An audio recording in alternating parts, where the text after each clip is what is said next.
Hello guys! For today's video, gagawa po tayo ng brownies with chocolate ganache. Ang mga ingredients ay 1/2 cup ng brown sugar, 1/2 cup ng white sugar, 1 tablespoon ng vanilla, 1/2 cup ng farina o all-purpose flour, 1/2 cup ng cocoa powder, 100 grams ng chopped chocolate, dark chocolate, 2 eggs, butter, half teaspoon ng asin, 1/4 teaspoon ng baking soda. Ito naman guys ang ating ingredients para sa ating toppings o chocolate ganache. Chopped dark chocolate, 1/2 cup ng all-purpose cream, at chopped peanuts.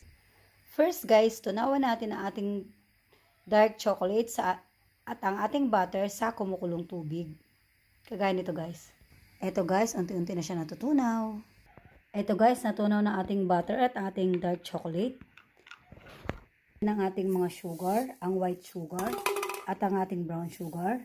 I-mix well lang. Guys, ilagay natin ang ating egg at i-mix well. Ang pangalawang eggs at i-mix well ulit. And next natin guys, ilagay ang ating baking soda at ang ating asin. I-mix well lang guys. Ilagay naman natin ang ating vanilla, cocoa powder, at all-purpose flour. Salain natin guys para walang buo-buo. I-mix well lang guys. Ilagay naman natin ang ating all-purpose flour. Salain natin para maiwasan natin na may buo-buo. Pag na-mix well na guys, pwede na natin i-bake sa 190 degrees centigrade sa loob ng 10 minutes. Binrush ko ng oil guys ang aking baking pan. At nilagyan ko ng parchment paper.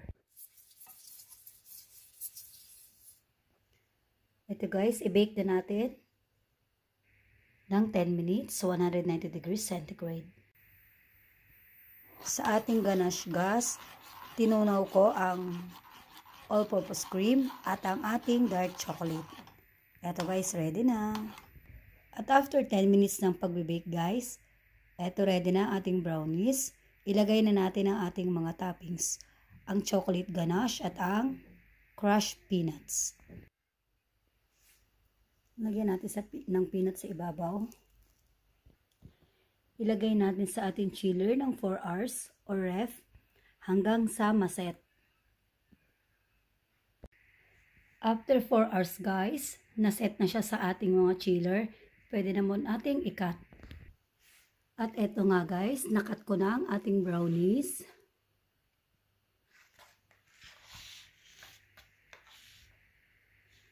Try nyo na guys na matikman nyo ang sariling version. Thanks for watching guys. Ingat po kayo. God bless. Bye!